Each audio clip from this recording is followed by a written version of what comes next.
but sometimes. I thought it was going to be warmer. Yeah. I didn't bring the correct clothes. Yeah, if you didn't bring the correct.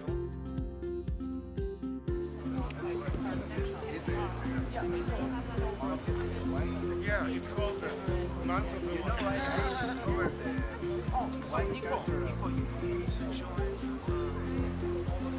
Yeah.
My name is Vladimir Belogolovsky. I'm a curator from New York City. I run my own practice, curatorial project. I organize architectural exhibitions all over the world.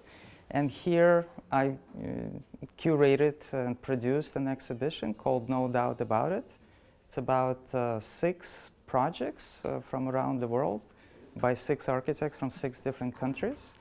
And the whole point of this exhibition is to focus on the origins of design, how to start a project, ask all kinds of different questions. There is no one particular theme here. Every architect presents a single project and focuses on very local and very critical issues. That is actually something that I wanted to focus on because where do you find ideas for your work? Do you find it in the place, in the site, or do you bring it from your own research, from your own history, from your own knowledge? And I really like that this project has layers of ideas. I think this project should inspire for what it is, not necessarily serve as a lesson to other architects. I think we should really discuss and celebrate very different ideas. And what we need to learn from each other is how to find our own unique ideas. So if you see something interesting built or designed somewhere else, it doesn't mean that you should repeat it. It means that you should be really looking into many different directions for many different answers. And when you see very diverse work, that's the lesson, that you not necessarily should go in that direction. Maybe you should go into opposite direction.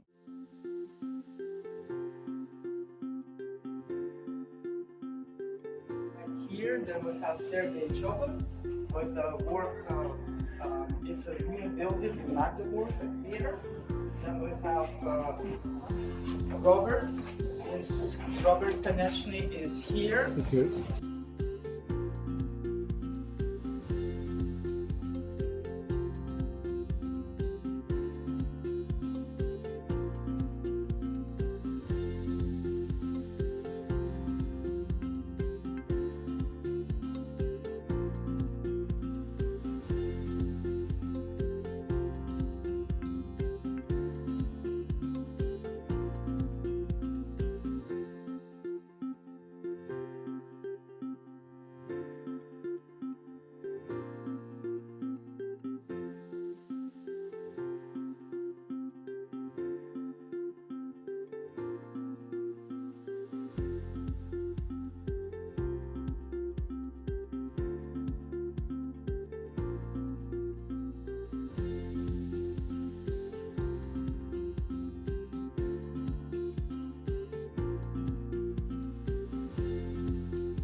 musieli przekonać marszałka, przekonać polityków, którzy się oczywiście w to zaangażowali.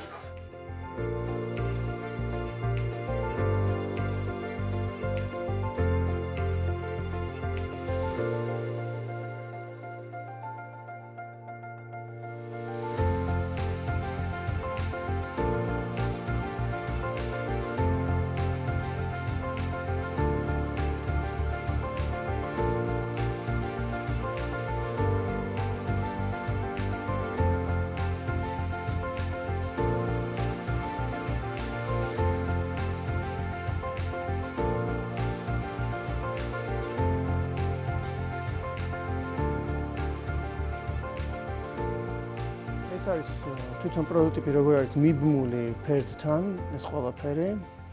ხოლო თითოეულ აივანზე გვაქვს შემოთავაზებული ესეთი პროტოტიპი, ეგეთი აბსტრაქტული ტრანსფორმირებადი ელემენტი, რომელიც შეიძლება მთლიანად დაიმალოს ჭერში. აქ გვაქვს მაგის ვიდეოც და შეიძლება ჩამოვიდეს და მიიღოს სხვადასხვა ფორმა, შეიძლება იყოს მაგიდა, შეიძლება იყოს ლოგინი, შეიძლება იყოს სარეცხის გაშრობის საშუალება. ეს არის კიდევ ერთხელ აი სიტყვა აბსტრაქტული არის ძალიან მნიშვნელოვანი, ეს არის აბსტრაქტული ფორმა, რომელიც არსებობს, რომელიც ქრება და რომელიც ჩნდება სრული სამებრ.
No doubt about it is, I would say, a kind of sarcastic view of what is happening in the profession right now, in this moment. We are extremely sure by now how to do good architecture, how to build a good building, how to design a good building. I don't think it's a very healthy situation. We are focusing exclusively on very few issues, maybe 5, maybe 6, but not even 7. We are focusing on sustainability, on ecology. Every building has to be ecologically driven, ecologically friendly. We are focusing on collaboration. We are focusing on green integration with nature and collective thinking, design, and that's just about it. And we absolutely have a consensus about what kind of architecture we want. And this exhibition is a platform which is given to 6 very different, very diverse architects from 6 different countries. But the point is that they are not just from different places, from different cultures, but they do have different ideas. And this is what this exhibition is trying to celebrate. We have 6 different projects from at very different development stages and different places geographically, different programs. And that's exactly what I want to focus on. I don't want to have any kind of consensus. There is no ideology behind this exhibition. We are simply focusing on 6 individuals, on 6 creative architects. And so we are starting right now with 3 architects. Architect is never alone. He can do nothing alone. He always needs developer. It used to be theater from 1782 till 1884 or 64, something like that. And then it was closed, and in this theater hall, 2 slabs were built in, just to use, for other use. And then it became end of 19th century only as a gentleman's club. It worked in this way till war, Second World War. After war, after occupation, here was a library till 1980s, mid 80s, when government, Soviet government at that time decided to rebuild this music hall as a chamber music hall for chamber music. And it worked till 2008 when Karax appeared and house was closed. Musicians and people who love music wrote to Ministry of Culture, asked when you open again. It was maybe number 10 in priority list. Then some people together, my old friends, we decide to do something, and Zaiga actually pushed me. In one moment, you have to deal with this because you know I'm retired. You have to do something, and okay, I decide let's go, and we started to organize Richard Wagner Society of Riga. I always start making drawings, and this is more or less my fantasies. You go through corridors and galleries and stairs, and nobody knows where is this opera auditorium. And it doesn't exist more than 100 years, more than 150 years. And therefore, I tell everybody that yes, this is the secret. This auditorium stopped existing, but we will put it back. When I meet a client, I do my first sketches for free. Maris said this is wrong. Wagner is not my composer. For me, he is too dramatic. But if this Riga theater was the place where he found his new principles for new opera, this new auditorium is fantasy. My method is that I think in model, in hand drawings, in perspective axonometrical drawings, and We check everything in models and different scales of models. When I enter the theater finished, I have no surprise because I have checked many times in models. I think we will come to the point that we will need special permissions to build new houses. I think complete mix. I think it will be very nice. Small treasure of Riga.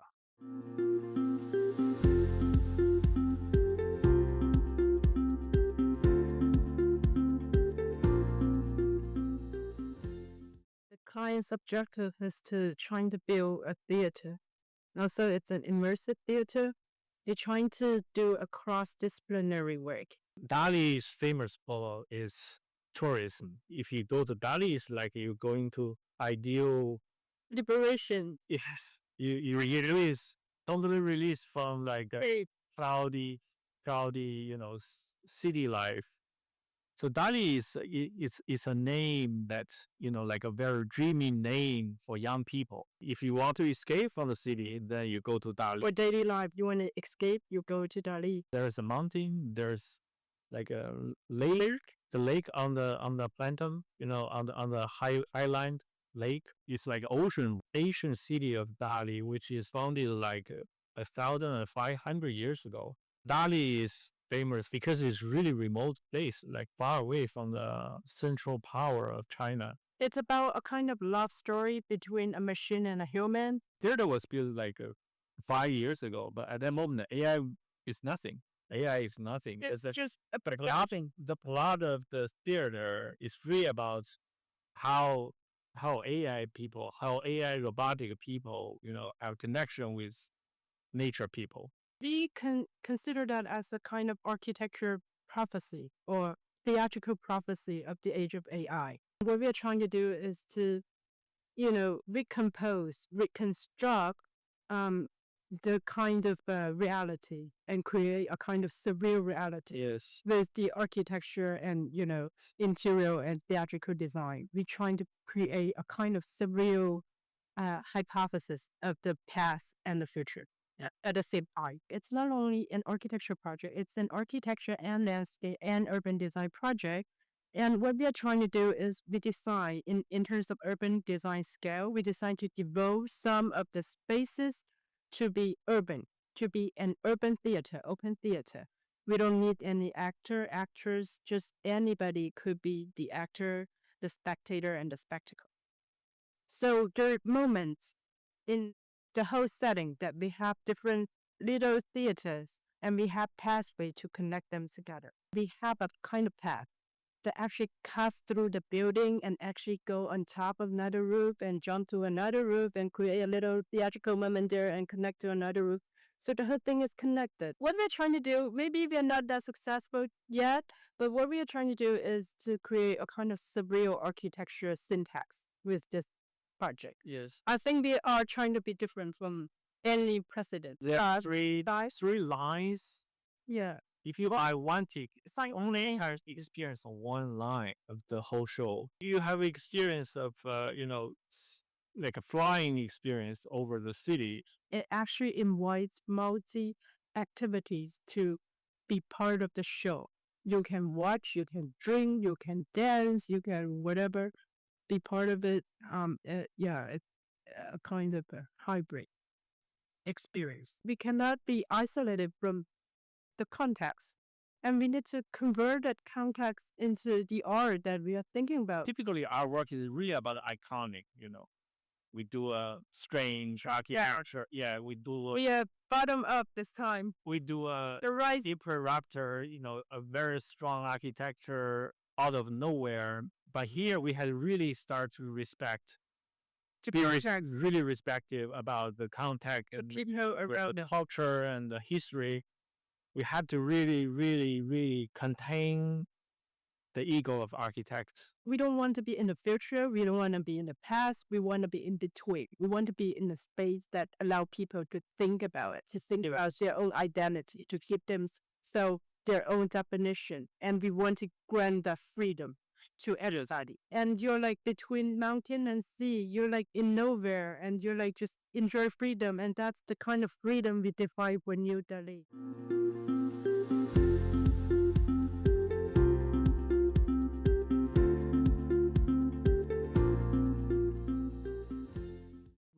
treat these buildings not like an architectural piece, but more like a micro city. And we played with the idea of micro city. We have also in Old Town where we broke in different ways. This building is located very close to this central park of Tbilisi called Vake Park. In this project, we had a strong slope. The site is looking to the north and is looking to the city. So basically, we opened up the building like a window so the sun could penetrate, and it automatically created something like a traditional Tbilisi courtyard scale of a space. In all the different times, in beautiful and ugly buildings in Tbilisi, everywhere the balcony is playing the critical role. There's a prototype that was quite interesting. In Tbilisi, it was called Gossip Balcony. This balcony basically was hanging on the street, kind of a common balcony that is used by the whole building. So something like a contemporary answer to this old gossip balcony. And then we create some kind of a skin as a prototype of a balcony that wrapped the whole other part of the building. I think that every architectural project is some type of a social challenge, and this is a critical part what architecture has to do. Either it connects people to each other, it connects people to the nature, or it detaches people from each other. 99% of the construction in the world, in reality, it is apartment building blocks. And if we search for the new prototypes of it and manage to build up some kind of a social qualities there and cultural qualities, I think it will bring the architecture into more interesting state as the profession. In 1803, when Georgia became part of Russian Empire, there was a law that inside Russian Empire that forbid a flat roof. And the whole Tbilisi suddenly got these roofs. And that became a moment when the natural demand of a balcony became very strong. What is most important, what I want to really bring back, is this gossip balcony. This is this communal balcony where people meet each other, not a communal courtyard, but a balcony that doesn't belong to the city and doesn't belong to any of the neighbor, but it is the place to meet and to gossip. The architect does not have to take a total control of everything. Yeah, because every material has its own language and its own life. It should be wrapped all around the building always, because it should be extension of the living space, and it does not have to be a separate element. That is a critical point.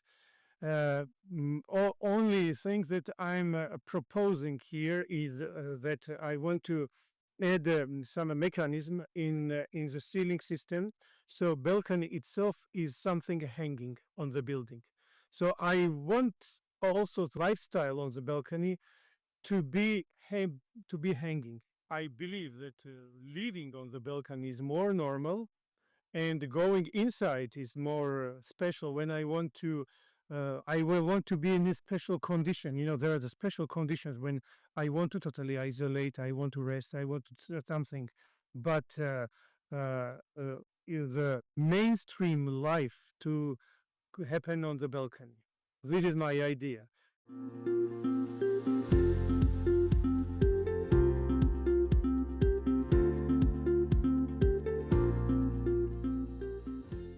I think adaptive reuse is a topic which in a way unites these three projects in maybe not directly, but in some cases very directly, in some cases not very directly. But I want to start with Zaiga because adaptive reuse is a topic that she's focusing exclusively from the very beginning of her career, even starting from her student days.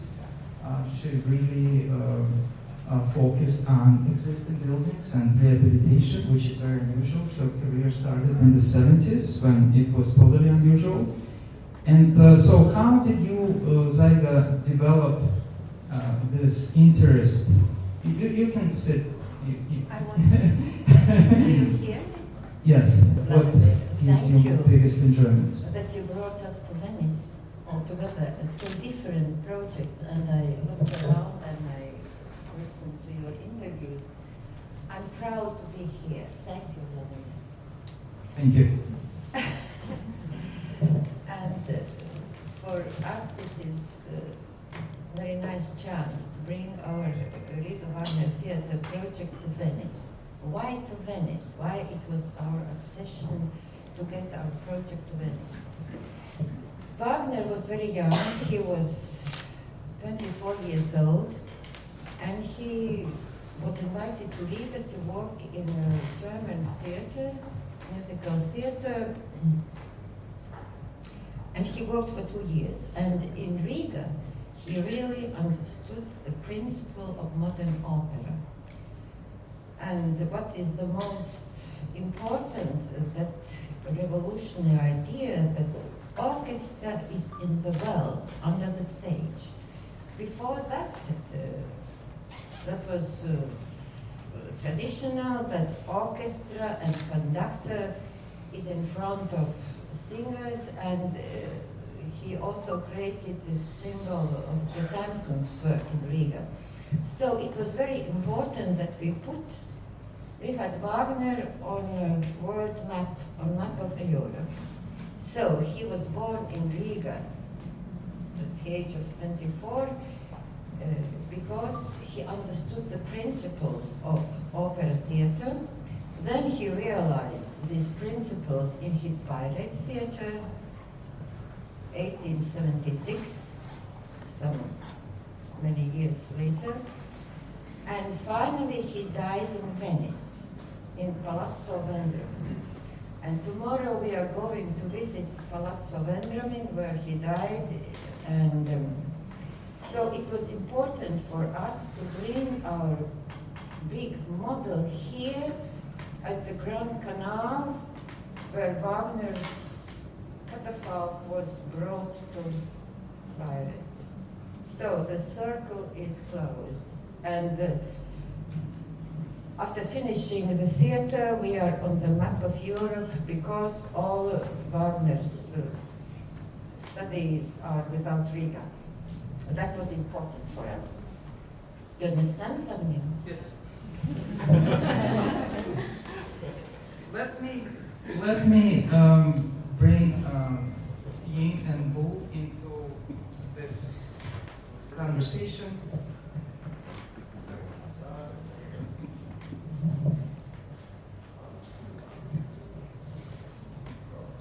I want to say about your project is that you are architects who have done very radical, ground-up buildings all over China. Very large complexes, sport complexes. Usually you start from scratch, but the project that you are presenting here in Venice is an adaptive reuse. The project is based in the city of Gaile. Let me show this is a picture, this beautiful city of Gaile, kind of getaway place in Yunnan. I want you to talk about maybe what have you learned from this particular project, because I understand this is the first time you're dealing with adaptive reuse kind of project with existing buildings, which you connected with your intervention right here. What have you learned, and what were some of the lessons that you can share? Because I think this session is really important to not just to present your work, not just to celebrate it, but also to exchange ideas and share your lessons, and maybe even there will be some questions about any changes that this will spark. Okay, thank you. And thank you everyone for coming. And I also want to thank Vladimir to organize together for this topic of adaptive reuse, especially in Venice. When I'm working around Venice, I wasn't born in Europe, so coming to Venice is a very new experience for me. And when I'm working around the narrow aisles of Venice, and I keep thinking about the topic of adaptive reuse. Why is Venice make sense? Why is everybody coming to Venice? And how would you make history? How would you make history in our daily life? And how would you make history live in the present day? So I think it's a very important topic to talk about adaptive reuse in Venice and in a global context, both in context in China, context in Europe, and context in America and so forth. And I think the project for us is a very challenging project because we cannot enter the project in a very traditional adaptive reuse perspective. We have to come from the other side. We have to deconstruct the project and then build a new one.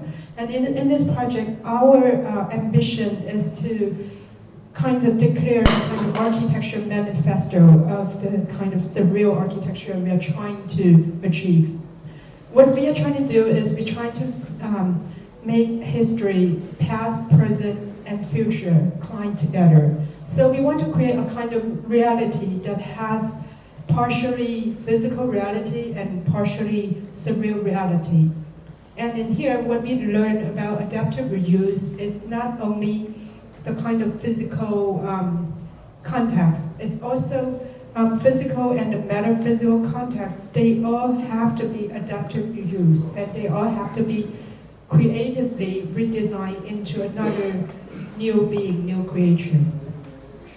Yes, actually we have been working on adaptive reuse architecture for several times before this, but we couldn't have a chance to talk about. I think the goal in our work is always, the client has money, the client has a program, they have a goal how to develop it. Also, we're trying to not stop at, a kind of self-admire of architects. We're trying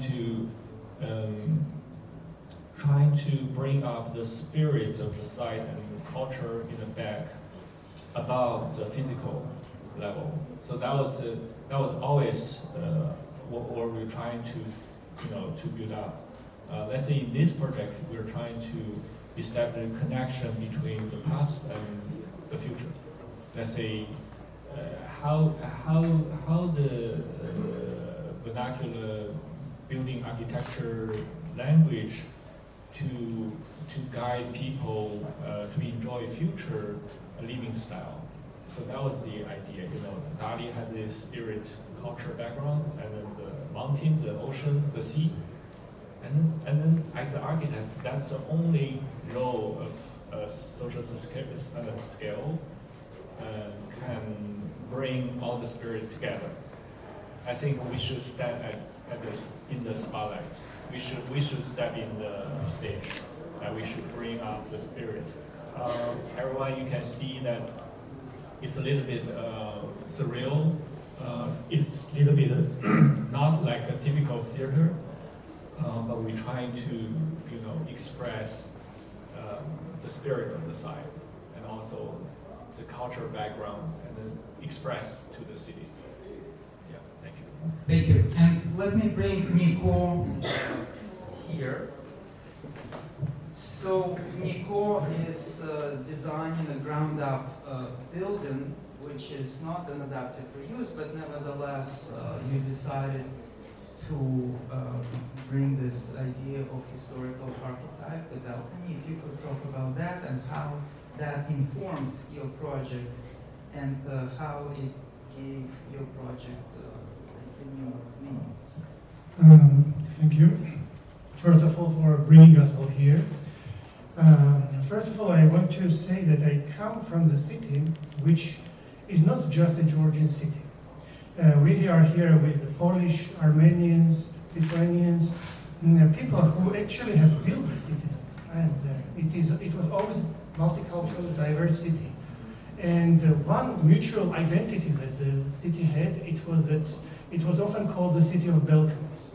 So somehow the role of balcony was the same role that now we have with the social media.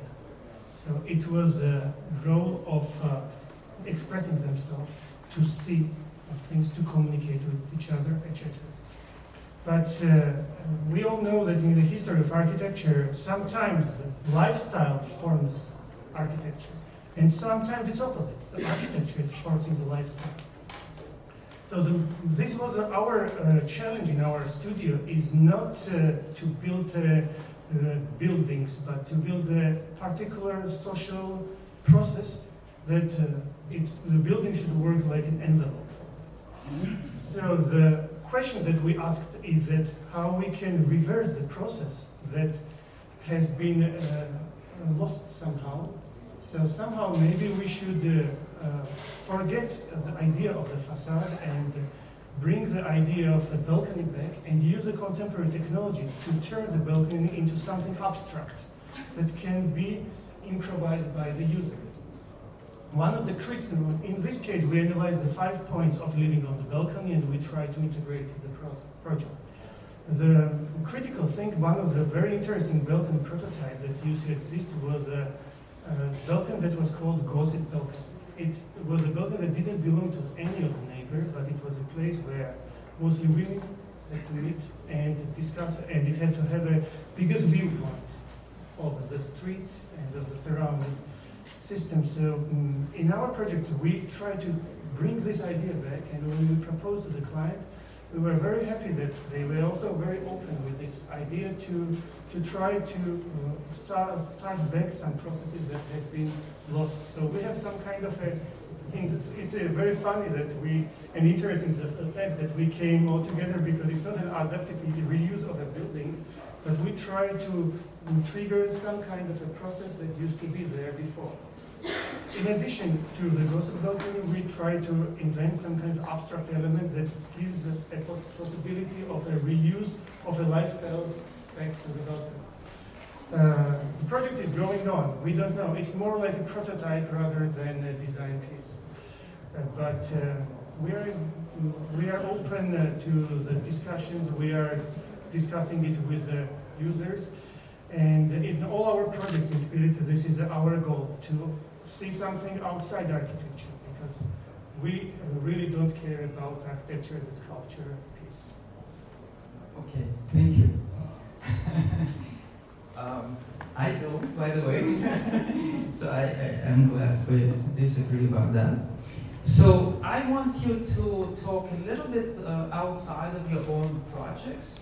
And we have a short time, but if you could maybe mention briefly one particular figure that really made an impact on you personally, and you as an architect, and your thinking as an architect, and what have you learned from that figure, either an architect or another cultural figure? I think it's important to talk about architecture, in a broad sense, and to have this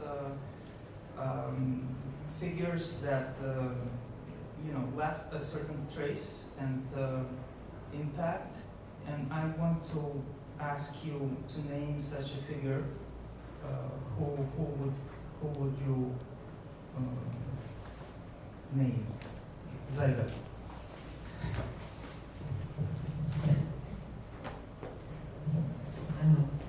Thank you.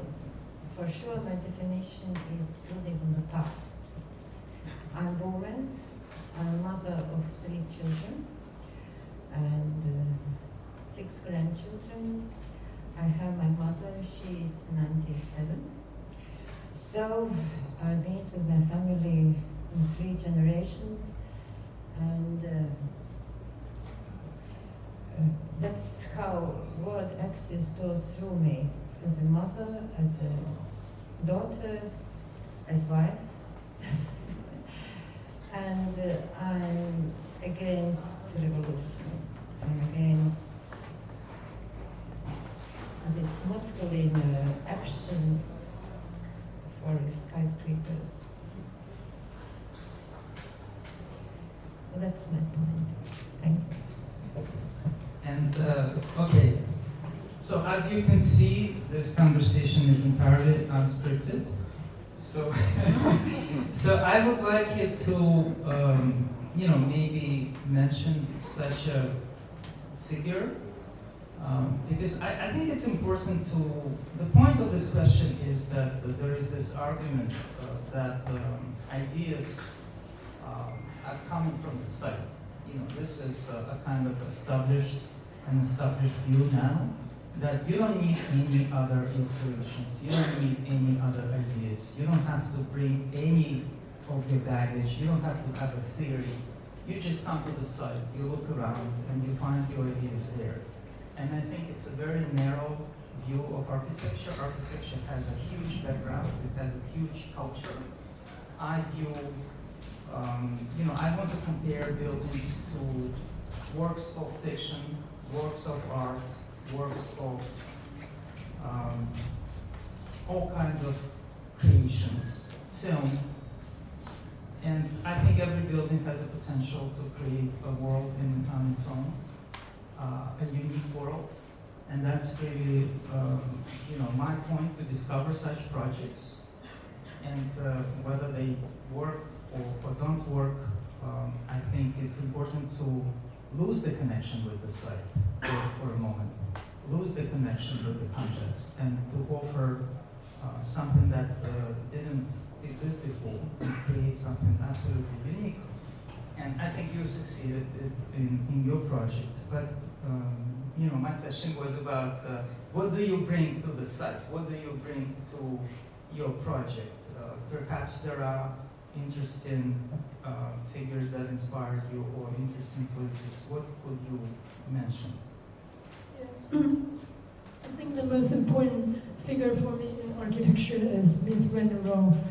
I learned from Miss Venero from my fourth year. I mean, mainly from fourth year, the influence of Professor Diane Lewis, and I think that I understand Miss Venero and my own architecture syntax is very, very different from Miss Venero, but I always understand Miss architecture syntax as the most abstraction of architecture, and I always question myself in terms of this project, did I reach the same kind of abstract level as he did? And so I try to work towards a new kind of architecture syntax rather than hanging on the kind of physical, local, contextual issues. I want to step away from the context. I want to come from the context. I want to have a kind of connection with the context, but at the same time go above that and be able to abstract, to extract some very important, significant syntax, spatial and temporal syntax, which is like true to the nature of the site. And I want to talk about the site in a very abstract but essential way, rather than purely a description or a depiction of the site. And that's how my attitude towards the site. And on top of that, I think what Miss do, and my understanding about his work actually comes from my background as a little, kid who paints Chinese painting. And I think in Chinese painting, we also talk about less is more.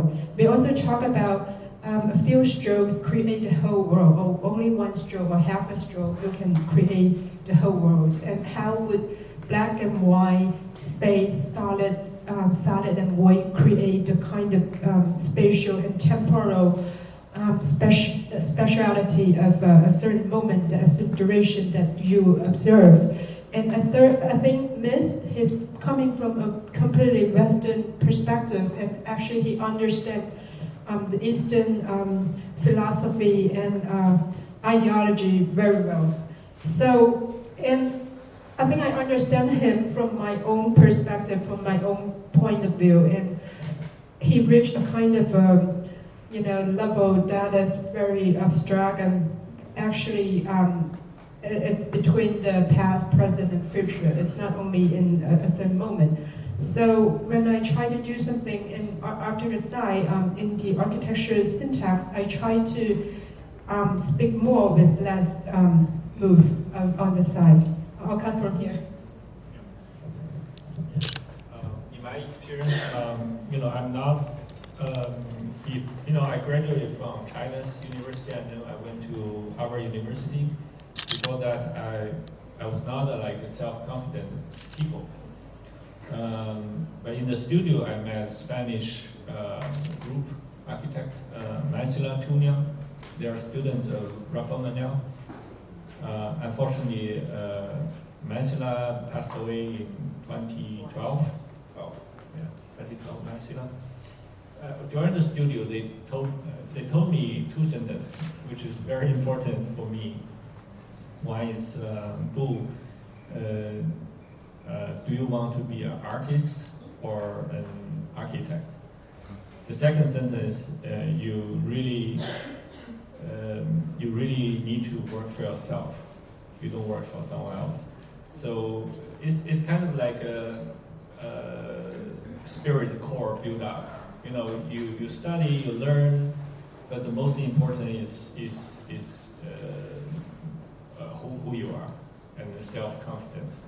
And then from that on, I was really confident on what I'm doing. For myself, it's very important. Thank you. Yes. Thank you. And Nico. For me, I think there are two things probably critical, like one person and one image that follows me.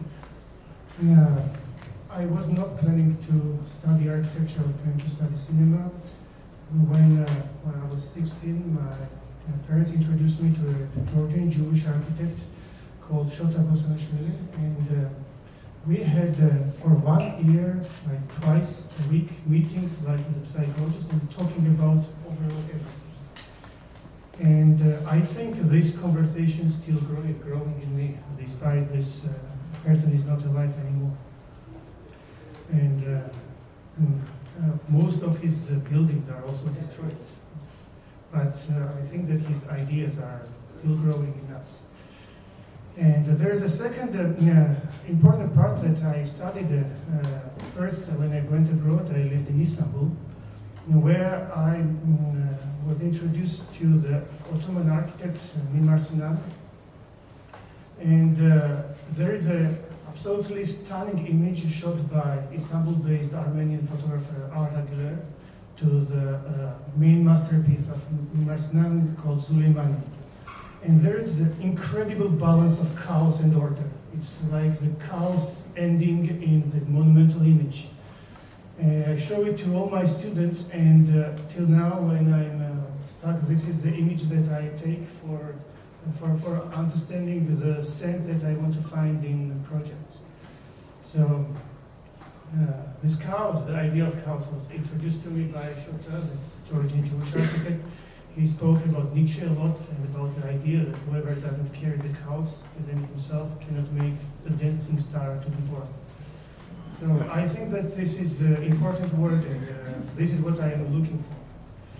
So I think till now these two images are with me, and it will be there always. Thank you. We still have maybe a couple of minutes, a few minutes. I want to ask a very difficult question. I know it's very hard to come up with an answer right now on the stage, but I think it's important to ask the question, not really to come up with the answer, and you can always think about it later. And everybody in the audience, but I really want to ask this question. What Zaiga? What kind of architecture do you try to achieve in your work? And it should be a short answer. Yes. Sense is very important. For me, a piece of art is, or architecture, that I feel it with my senses. It's not something that you create, contemporary arts and architecture plays on tricks and whatever it is. But if I feel really senses, I believe in this architecture. Thank you. Yes, I think for me, actually we deal with a lot of cultural projects, and I think reconstruction of culture classification is the most important question for me in architecture. Thank you. Intensity. Intensity. Intensity. Yes. How do you achieve that? Yes, that's a long story. Okay. Intensity for me is very important. I really enjoy design intensity and the intellectual levels intensity, but everything should go together. But that's my personal challenge. Whatever the topic get changed, I do industrial design, I do graphic design, I do architectural interior design, and none of them are simple. It's always about, intensity of knowledge or, background or technology. I really enjoy that for myself. Okay.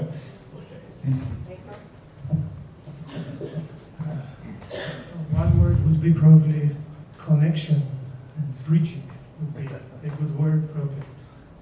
Architecture should bridge some things, and this is the role of architecture. So let's say it might bridge people, it might bridge past and future, it might bridge absolutely contradiction elements. But this is and the result is automatic. We cannot plan the result of the bridging. That's it. Thank you. What I like is that we hear different answers. We hear some sense of doubts, right? So no doubt about it you understand that it's a false title. You should very rarely say no doubt about it, because there should always be a doubt, even when the project is finished. We have, in the next session, we have Robert Konieczny, who came back to his finished award-winning project 9 years later and decided to make improvements, site improvements.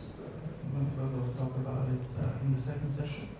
So I think we will break maybe for 2-3 minutes, and we will have 3 more architects to continue our discussion. Thank you.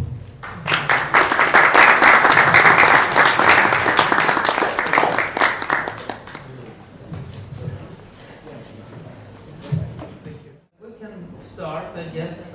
So let me introduce 3 more participants.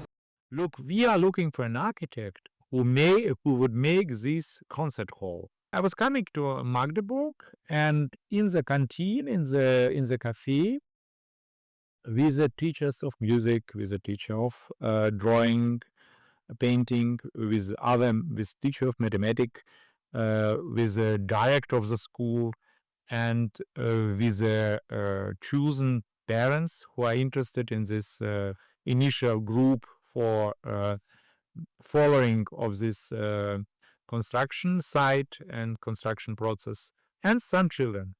And I didn't have to bring something ready with me. I even didn't know what I'm waiting for. But I was coming, and it was huge board where you can draw with some big pencils, big pens.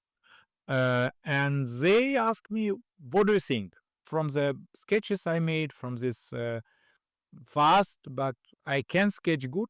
And you make like a kind of improvisation where you say, okay, let's come. Yeah, you think with you react, and you think with the audience. I began really to think with sketches, and not alone, but it was like performance. Normally you expect so many people are involving, you think, oh God, it will be really a lot of opinions, a lot of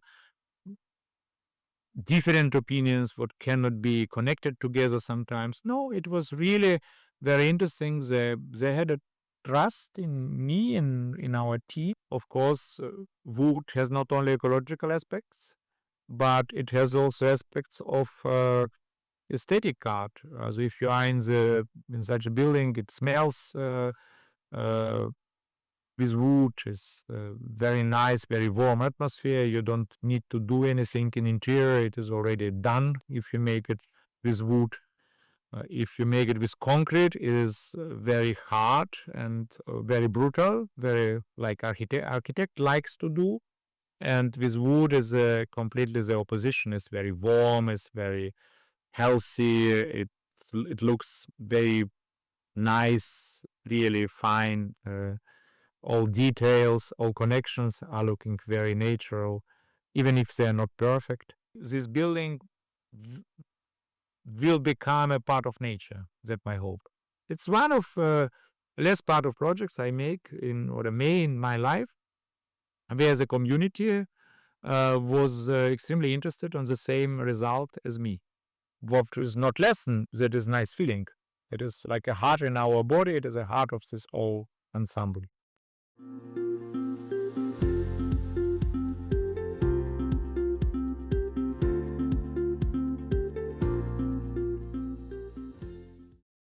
When we followed the whole story behind it, we learned that before the war, there had been some tenement houses that had been demolished, and then the square that emerged was a result of air raids, of Allied air raids, and so this big chunk of space was created, and we thought it would be really nice to treat the whole quarter somehow in this design to actually combine the two traditions. You see, the pre-war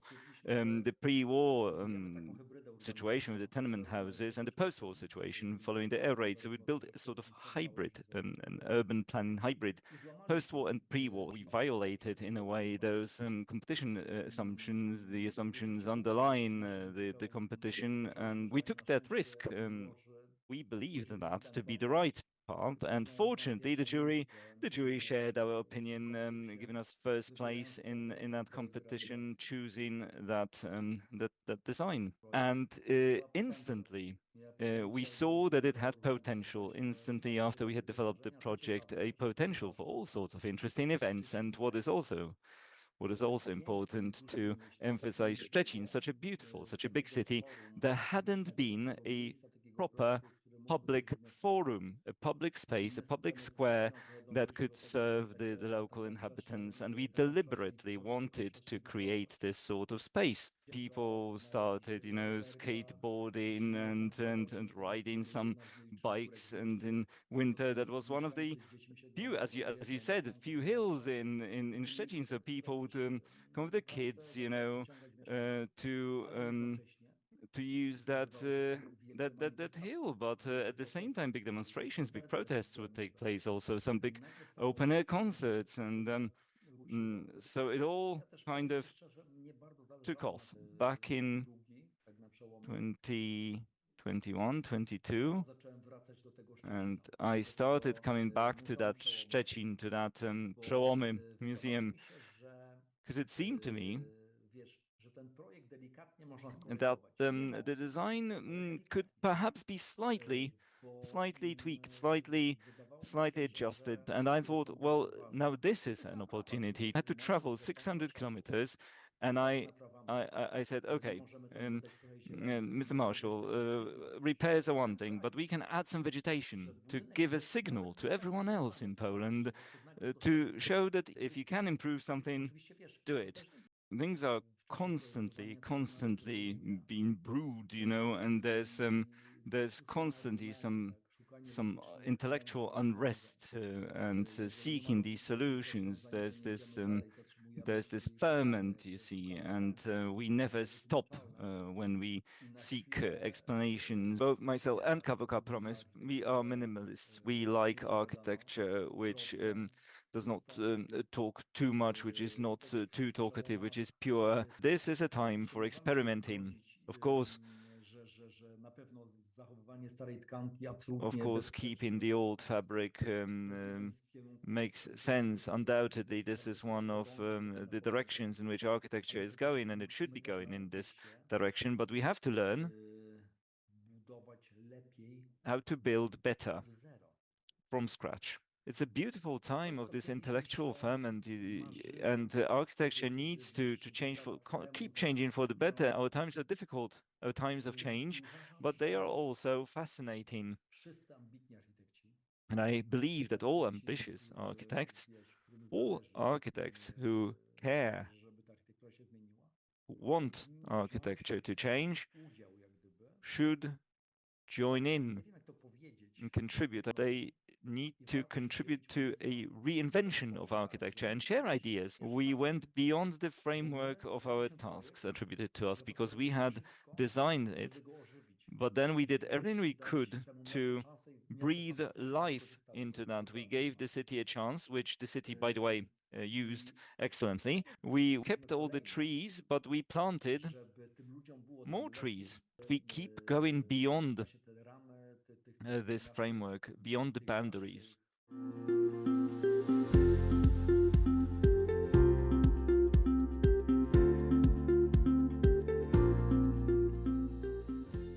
Project itself, the building is very fascinating, especially considering its very rich and turbulent history. It was designed in late 70s as an extension of already existing modern art museum, a museum across the street, which interestingly was the first modern art museum in the whole Soviet Union. And it was opened right during the decline of the Soviet era, as you mentioned. And since the beginning, the project itself was pretty controversial. Some design solutions were very questionable, but at the same time, the project achieved very bold and very almost iconic presence in the city. Architecturally, you can definitely trace influences of brutalist architecture. The building itself consists of 5 cylindrical monolithical volumes, which the public called the barrels. Jim Torreson said that the circular gallery would provide a more democratic gallery space for the artist, where no one is cornered. It had a very turbulent history, much like the country itself. It never really fulfilled its real potential. We felt that it is almost our duty to give it a new life, to preserve it, to highlight its importance, and to make it better. After the independence, it was almost neglected and never used properly. At some point, it was used as a sausage facility. They actually closed with glass the whole public space around the cylinders to make room for a supermarket. And now we want to clean it as much as possible, like to bring it back to life. We're trying to give the building its youth. The goal was to create a space that feels unique, welcoming, and open. But at the same time, we didn't try to hide ourselves. Its curvilinear walls are like weaving around huge concrete pillars, like playing with that space and highlighting the existing structure. In our work, context is always more prevailing than any design concept. Always in our duo, Armena's speech is always more poetic. So she's speaking about the wind flow, how the new walls are like wind blown, weaving around the huge concrete columns. And that is also very contextual because we wanted to make a contrast with the monolith brutalist architecture, and our intervention is more like light and flowing. You said sometimes architects have to step aside from their egos. And then you also said about public space, you said giving public space to the city is the most important gesture. Many architects all around the world, that is something, I guess, universal. They approach every project like it is their last project, and they want to achieve everything they ever desired in one single project. And that is the presence of the ego of the architect.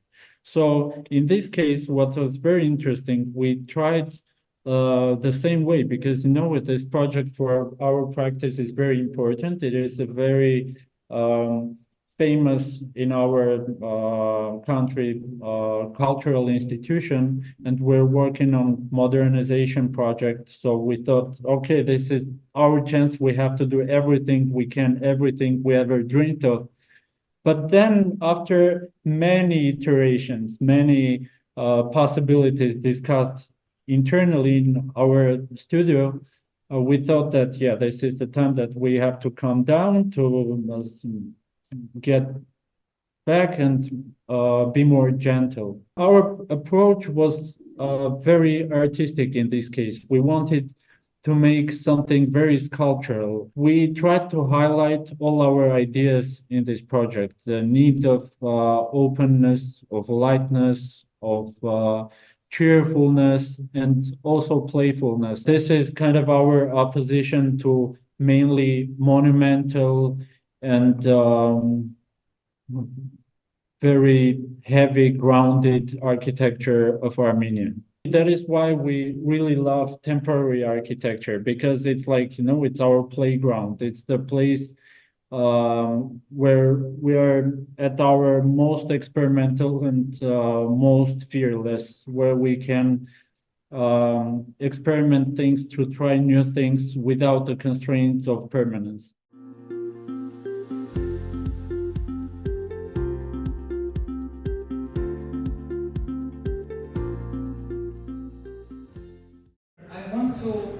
Reflect. If you could you join us? Hello? Can you join us? You can continue the discussion back here, or at least listen to us. So I would like to maybe make a reflection on the Biennale. I think the Biennale is really the most important platform for architecture in the profession. For many times, for a number of times, almost every Biennale left a particular mark on the profession. I would even say turned the profession into a certain direction, gave a certain direction, certain meaning. Starting from the very beginning in 1980, which was the first Biennale, Presence of the Past by Robert Konieczny. That's the Biennale that introduced really not introduced, but kind of opened all the gates for postmodernism, which really became the mainstream in the profession in the 1980s and dominated the profession in 1980s and early 90s, and even today we'll have many traces of and influences of postmodernism. So that really started here. In 2000, Massimiliano Fuchs did a show, less aesthetics, more ethics, focusing on research. Then 2008 was another important Biennale by Aaron Betsky, beyond building. So again, focus was turned away from building as an object, and it became very important to discuss all kinds of aspects of architecture. And then 2012, I think, is really one of the most critical moments in the history of Venice Biennales and in architecture. That's Common Ground, which was introduced by David Chipperfield, who, at a very critical point in architecture, which I think at that point became, the most kind of liberal moment in architecture in the recent decades, when I think the creativity was really at its peak, and so many architects were focused on very different issues, being very artistic, very individualistic, very creative. A certain disconnect happened, and there was a need on the part of many architects to realign ideas. So the question was asked, what is our common ground? And at that point, nobody knew the answer, but 2 years later, Remco House was the curator for fundamentals, where he took architecture apart, focusing on very different elements, facades, doors, windows, roofs,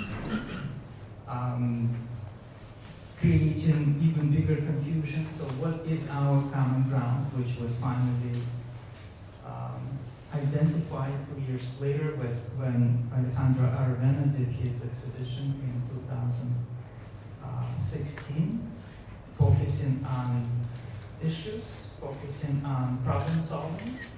And that is still, I would say, the focus of many architects today, kind of grounding architecture with very realistic, very pragmatic ideas. And this is something that I want to really fight and really discuss.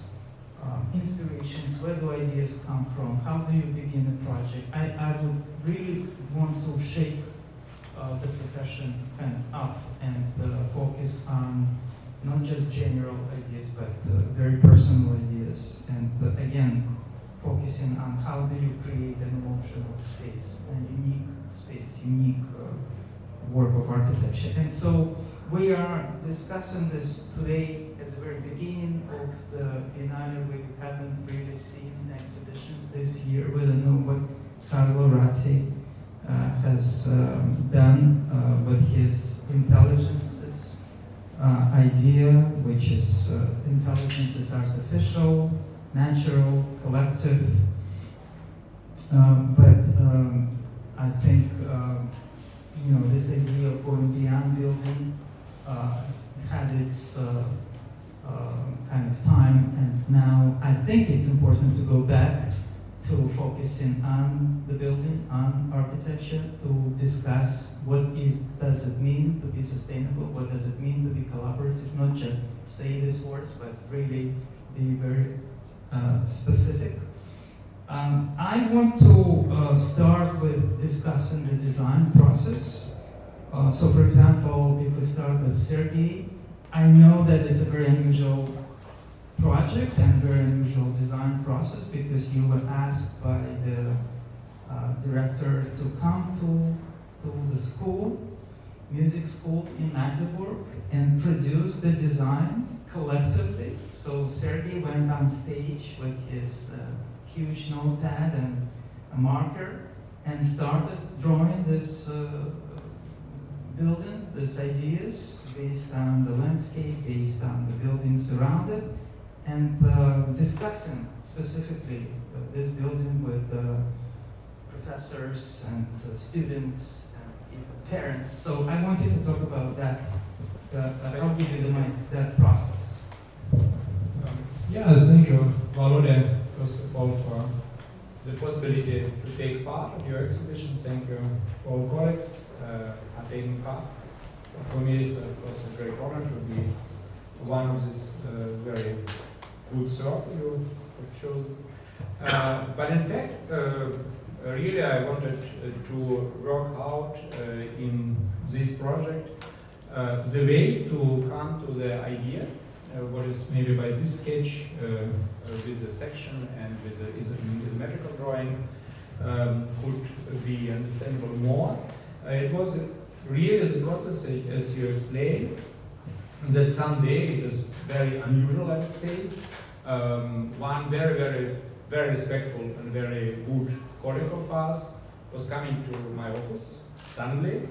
There is a Kubatur from Quedlinburg. Quedlinburg is a great town nearby in Sachsen-Anhalt, Saxony-Anhalt, nearby from Magdeburg, but there is really world heritage. It is timber trusses visible in the facade, the Fachwerk visible in the facade, very handsome houses, and this office was specialized in Quedlinburg for very, very nice renovation and new buildings involved in the urban fabric of historical town. Really very, very important, I think very important architectural office. And he comes, one of partner comes to me and told, look, we have planned second phase of Waldorf School in Magdeburg, and we would like to invite you for such a workshop. maybe the school leading would decide to choose you or maybe to somebody else, because it was not so much people, it was like 2 or 3. Everybody had his own workshop on the school. And then maybe they would choose you, or maybe they would choose somebody else. And I was completely, because for me as architects are the very colorful papa guys, everybody likes to do by himself, and not collaborate at all, and maybe collaborate a little bit, but not so much. And now a really great architect comes to me and tells, I don't like to make a third phase, I like that you take part. And told, why you don't do it by yourself? Yeah, maybe it is not good enough that we have every phase by the same handwriting. Also, I would do it better to like a part of curating team, and somebody, you or somebody else, would do it then. And after that, I thought by chance that the job and the way was over. And then at the beginning of COVID time, like the very beginning of COVID time, the invitation comes, and I had to come to school leading circle. They are not only visitor groups, chief of other school, but also people, teachers, children, their parents. They are coming and they're asking me what kind of school, what kind of music hall in this school I like to build. And of course, the history of the school, it is like a palimpsest. What I love in the architecture very much. Maybe our towns today are interesting not because of they are so handsome as Venice. You don't see which time is belonging to which house. It's like Gesamtkunstwerk. But in our towns, like in Berlin, also in Magdeburg, you speak about handsome houses or handsome towns, like about history book. You go through the history and you see that was built in 60s, that was built in last century, that was bombed and rebuilt in 70s and so on. And you read the history of architecture. And here was also the history of architecture. Left down is a building of Plattenbau, as a prefabricated building from German Democratic Republic. Father was Voss in the German Democratic Republic. And upstairs there are buildings for Curator, very, very nice, very great, elaborated with timber and timber hybrid work. And in between it was a hill with nothing else. Some buildings Curator made rebuilt, reused, and it had to be done like involved in the structure of this hill. And I tried to explain my first impression to this very colorful circle. Children, small children, very small, but still small in comparison to me, and and then parents. They were very careful. This guy, and drawing teacher, music teacher. Do you like music? Don't you like music? Maybe. So, and we have spoken. I've drawn. I've sketched. On the very big piece of the paper, like huge sketchbook with colorful pens. And after that, I didn't hear anything else. And after that, they called me and told you do it. And I was really very, very, very happy because it was the first and maybe the last time in my life such a process of choice. So and yeah, I tried to continue it. And now we are, I think, 1 year for being ready. So, yeah. Thank you, Sergei. And now I want to ask Robert about his project. This is a project in Szczecin, in Poland, in the very center of town. This project is not new. It's almost 10 years old. It's 9 years old. It's an award-winning project. It's a hybrid building, which is an underground museum, and the plaza on the roof of the building, which is really the central place, gathering place for this city, where all kinds of memorials happen, and celebrations and concerts, and it's a very popular leisure place. And so many years later, after winning, for example, World Architecture Festival Award in 2016, you decide to go back to that project and propose to the city to make improvements, science improvements. If you could talk about that, and why did you do it, and how did you convince the authorities, and what were the improvements? What was not, you think, working well with the regional project? Moi drodzy, spokojnie, nie będę mówił, nie będzie czystego wielkopolskiego, bo mój kolega Wojtek jest do tego wszystkiego dość dobrze przygotowany, ale Wladimir poprosił mnie, żebym wystąpił, bo będą też osobiste pytania, także dlatego tu jestem. First of all, I would like to say sorry because I'm not very fluent in English. So at first it was my colleague Wojtek who was supposed to speak here, but Vladimir asked me to be present on stage by myself. Słuchajcie, kiedy skończyliśmy ten projekt w Szczecinie, wydawało się, że nasza rola się tam już w ogóle zakończyła. I kiedy na wystawie możecie zobaczyć inny projekt, Galerię Platon, która powstała po sprawie, kiedy realizowaliśmy Galerię Platon, pojawił się wtedy raport klimatyczny na temat stanu planety i tego, co architektura robi z planetą. So when we finished this project in 2016, we were sure that this project is finished and the story is ending and now the building is brought to life. But then in 2021 we were working on another project. It's a Plato Gallery, Plato Art Gallery in Ostrava.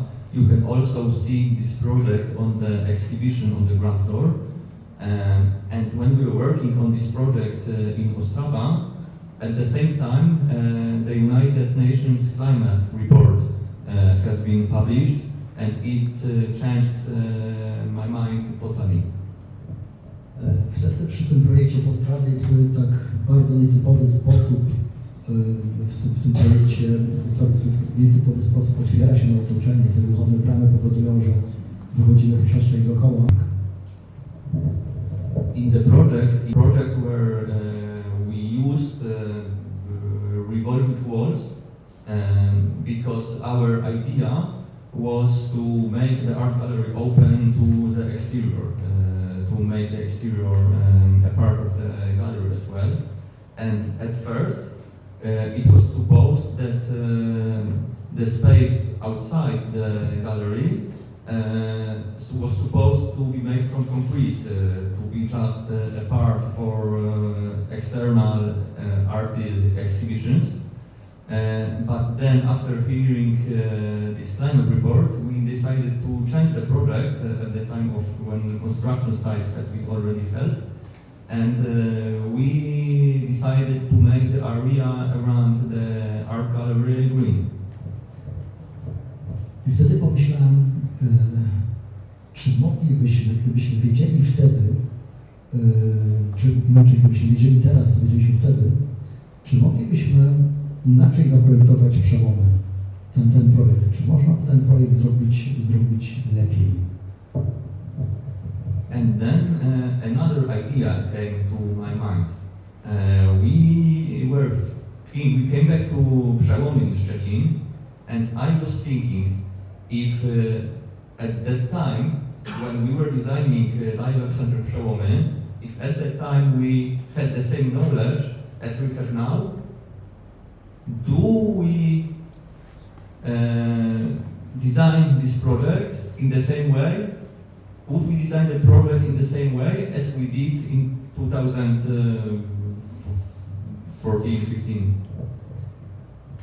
I przecież to był skończony budynek.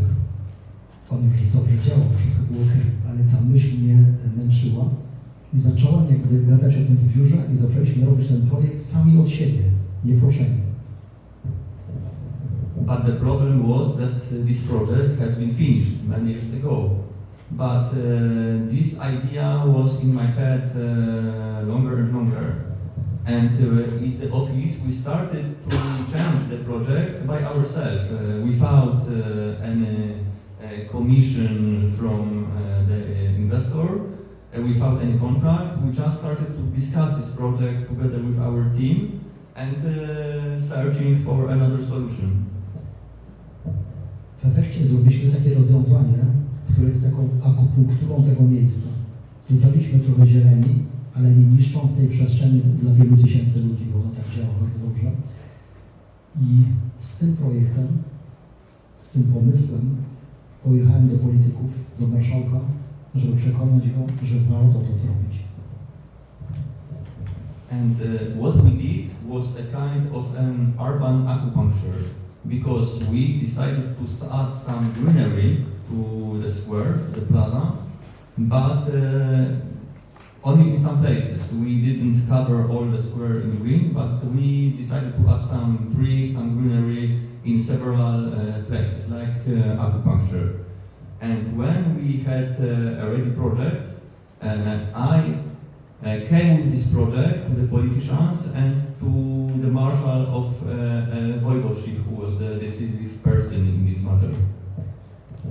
I oczywiście zobaczycie na wystawie całą tą historię, polecam, ale przesłanie z tego jest takie, że marszałek, polityk zrozumiał, że piękne jest to, że wszystko można poprawić, jeżeli jest zaangażowanie, jeżeli jest wola, że można to ulepszyć.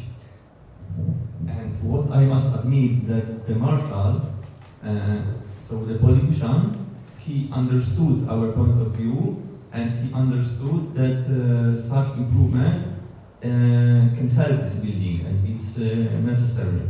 So that's why he decided to work on this project to follow our idea, and it proves that even such a project who received many prizes, who was even selected the best urban space in the world, even such a project can be improved. Słuchajcie, tyle tej historii, która się w tej chwili toczy, bo w tym roku to ma być zrealizowane. Oczywiście poza tymi drzewami, które tutaj widzicie. This year, at the end of this year, this project is going to be realized, but apart from these trees that you can see on this visualization, we will also have some retention underground, which is also going to be realized. Thank you for this, for presenting this great self-initiated, in a way, project. And I want to ask Ashot, who is represented here, his firm with Armine in Yerevan. I want you to talk about your project, which is an adaptive reuse of Museum of Modern Art in Yerevan. So you started with a number of very bold schemes. You call them Libeskind schemes, right? So very radical kind of interventions, and then eventually you decided to put your ego aside and really focus on preserving this great modernist work from mid-1980s, which was built, designed by a great Jim Tarasyan, very well-known Armenian Soviet architect. And if you could talk a little bit about the process and how you started and why you decided to really step back and kind of celebrate the existing building, and what was your intervention like in the end? So first, I would like to note that although the exhibition took no doubt about it, we decided to present a work that is full of doubts, and it will keep that doubt for a very long time, I guess. And since the beginning that we started working on this project, the building itself and the institution had a lot of problems, because it was built in mid-80s. It is a relatively young building, but our man once said that this building was once young, newborn, and suddenly in a decade or even less, during the 90s, after the collapse of Soviet Union, when all art institutions closed, it became old and completely neglected and in a very bad condition. It's gone through many transformations, not art related at all. At some point, that is my favorite part of its history, it became a sausage making facility, which is ridiculous. Then this project had a very interesting feature. It is the public space underneath the barrels, the cylindrical volumes, which was a very important part of the urban fabric because this museum is right in the center of Yerevan on the main avenue. But again, during the early 2000s, some developers decided to close completely the whole perimeter of the museum to make room for a commercial space they intended to make their supermarket. So, as you can already imagine, it had a very turbulent life.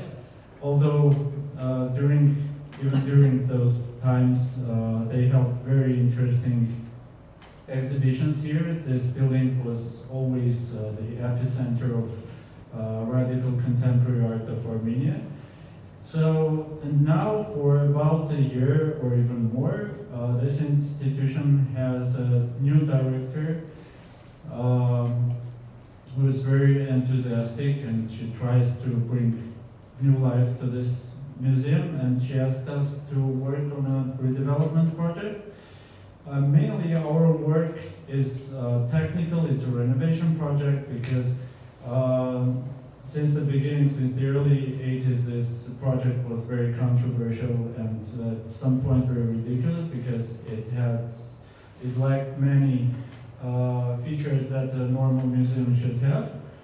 For example, bathrooms, storage rooms, like nothing inside. It's simple pavilions put side by side, and the circulation is also very ridiculous and very interesting, which is very fascinating for us. It has a linear vectoral flow because you have to enter from one cylinder, go through all of them, watching the exhibitions, and exit through the last one. And it had no HVAC system, no normal lighting, so that was the main technical part that we worked on and still working on. This is, I should note that this is a very raw, unfinished project, but very important for us and for the city. And as you said, at first, to add more space, more technical space, and offices and library, a gift shop, etc., every feature that a normal museum should have. We tried to add new volumes on top of these cylinders, and we had many options, like a lot of them. And I'm very glad that we started in that direction. But at some point, we understood that the context of the building, the place in the city where it stands is so dense, so diverse, and maybe at times very messy, because you can see there buildings from different years, from early 20th century to Soviet times and new development, and it's a visual noise there in the very heart of Yerevan. And we thought, okay, we should stay calm, step back, and highlight the existing building because it is already very bold in its appearance.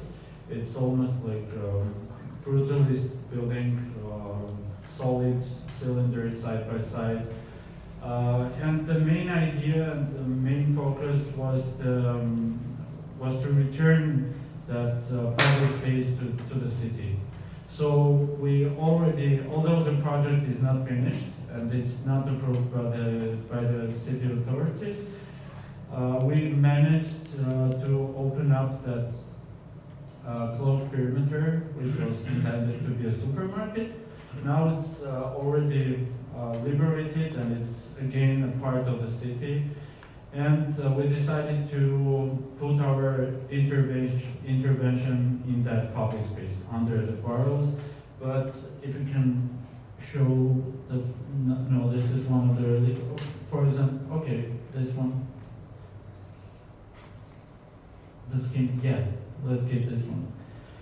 So, when we decided that our intervention has to be under the cylinders, there was another issue. How we're going to do that without closing again that public space, and how we're going to show and highlight its brutalist structure, because it stands on huge concrete pillars.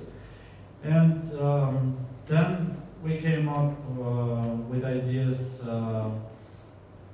from art world. Let's say one of our main inspirations was Richard Serra's work, with his very architectural ribbons, which makes very interesting spaces.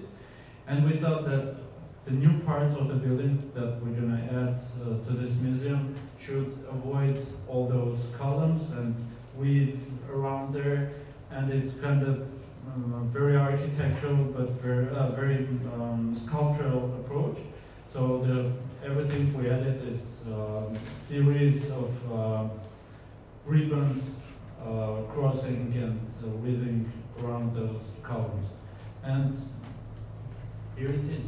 Although I think you can see the scale model in the exhibition. It shows most of the intervention.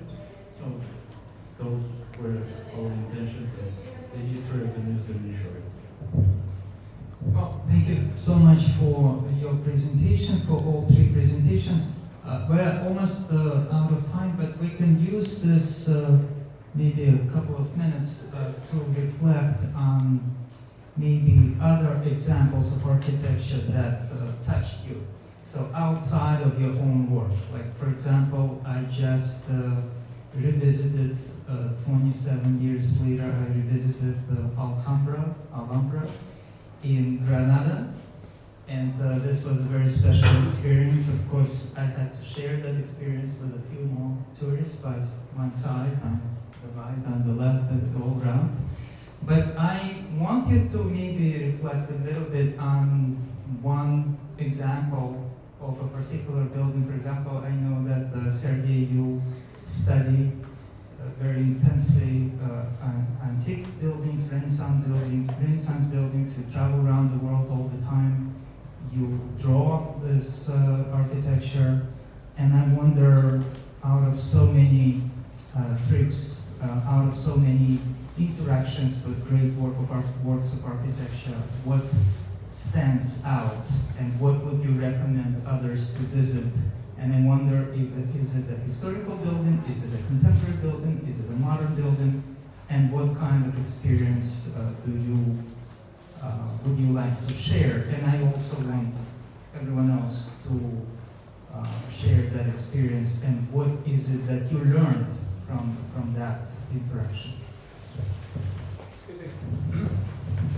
Yeah, well, it is of course quite interesting to discuss this point. We are sitting, and behind the window is one of the most wonderful cities we ever know, and that is very pragmatic city, by the way. You know, it is not a city which was made very artificial. You know, it is a city that was made like a city, also like a urban factory and urban fabric, but we have no idea now how to repeat it.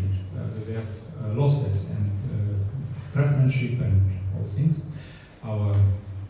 Our taste we have lost in translation, and that's why of course to discuss what would you recommend. You can recommend many things, and I of course began to draw historical architecture, but it is very unsporty, I would say, to draw historical architecture, because everybody can draw historical architecture. Even nobody who can draw historical architecture, because it's very easy. But to draw contemporary architecture and modern architecture is extremely difficult, because first of all, most of this architecture is ugly. And second time, you cannot be wrong. You know, every line should be setting, you know, should sit exactly, you know. And I understood if I like to draw well, I should begin to draw contemporary buildings, but it's extremely difficult to do it handsome. And handsome, I tell handsome like normal people, I tell about things. And I was traveling to Brasilia for 13 years, and I've drawn in situ drawings about Skandinavia. Niteroi building was very similar in the concept to this Gentile building, or of course presidential palace in Brasilia. And it was extremely heavy because every line should be right. You know, if one line is wrong, or you're drunk too much before, so you can forget it. By historical architecture, it's okay. You can make 3 lines, 5 lines, you can wash, and still it's fancy. But by contemporary architecture, no. And so far, I would really do everybody of us, because we create next generations of these contemporary things, just to draw what we create and what create our colleagues. You know? Just to understand how difficult it is, also for normal people, to understand what is nice. So, you know? And if you draw, you try to understand what is nice, what is ugly.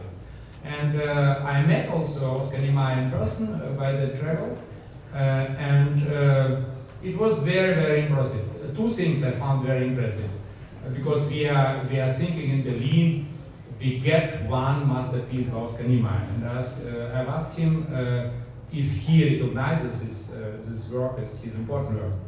He told, no, it's not my work. It was so changed, extremely changed. It's so ugly. I don't like to recognize my work. Okay, and second part, he has presented to me his drawing for my foundation, that was very new, very young at that time, only 3 years old. And he told, look, I draw with very rare number of lines. So it's just 1 line. Because look, from the window, it was his atelier in Copacabana strand. Look, I draw my buildings with less part of lines, and it looks like the body of a woman. It was a woman, and it looks like the line of hills of Copacabana at the same time. And I've seen out of window in the certain floor, this is bay windows, and I've seen this. It's true, and I thought, okay, if you can get this line as him, so you can get contemporary architecture what is not ugly. And of course, I would, to everybody who never visited, I would recommend Brasilia as really one of 2 towns, 20th century, what is under heritage of UNESCO, with this period we have. But the second one I never visited, and I would recommend to myself it also. It's of course Louis Khan in Bangladesh. I think that's the most important building of contemporary time, where it's so huge icon, but I was every time afraid about the political and economical situation in Bangladesh, to go there and to draw there on this lake. It would be too much. But I would recommend to everybody, to me also. That's maybe two things I would say. So. Let me just complete by, maybe if you could give those examples, but I just wanted to, have a very small remark about this building, the city, Brasilia, which was in a way canceled by last Biennale in 2023, when the Golden Line was given to Brazilian Pavilion, which recognized that whole city as a major mistake that should never have happened. Anyway, I think it's a mistake that should have happened. That's the greatest mistake and the most wonderful mistake in the 20th century's architecture. Should I note one building or one architect?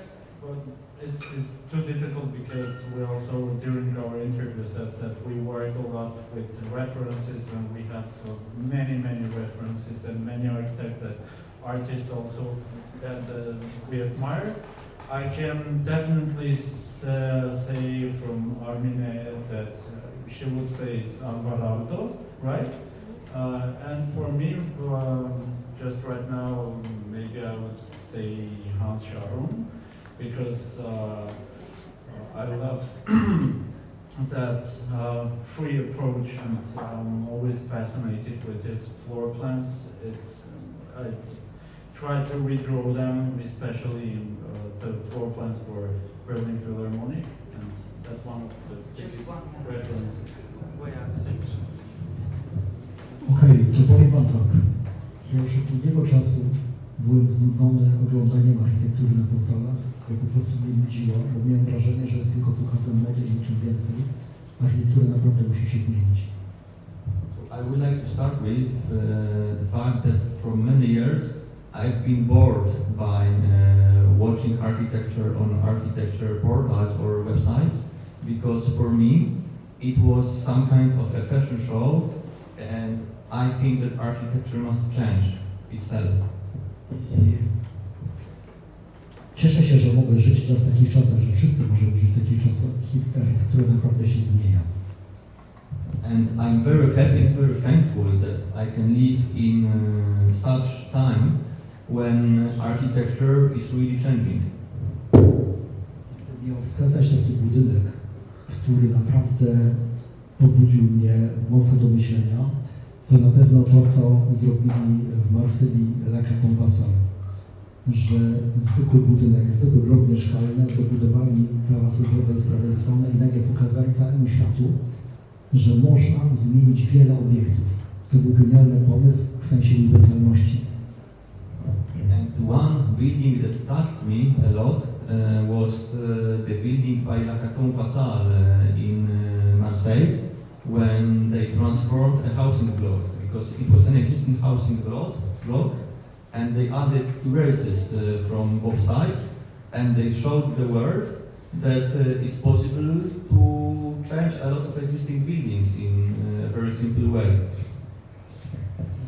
W tej chwili mocno w biurze koncentrujemy się na takich rozwiązaniach, które mają szansę stać się uniwersalnymi, mają szansę stać się takimi patentami, z którymi można by się podzielić z innymi i zainspirować do tego, żeby architektura naprawdę się zmieniała w mądry sposób.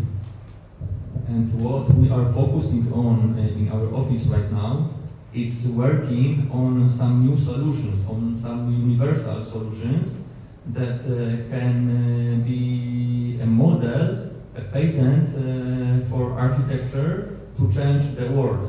So it can be a tool that other architects can use to change the world in the same way. Dlatego powiem wam tak, uważam, że to jest czas dzielenia się takimi pomysłami, które mogą nas wzajemnie inspirować, żebyśmy mogli naprawdę zmieniać architekturę. Po prostu to staram się robić. And I believe that now it's time to focus on solutions that can change architecture in the future. And that's all. That's what we are doing right now. Well, thank you so much, everyone. Again, welcome to this exhibition, no doubt about it. I hope you have many dance now if you didn't have them before. Thank you so much.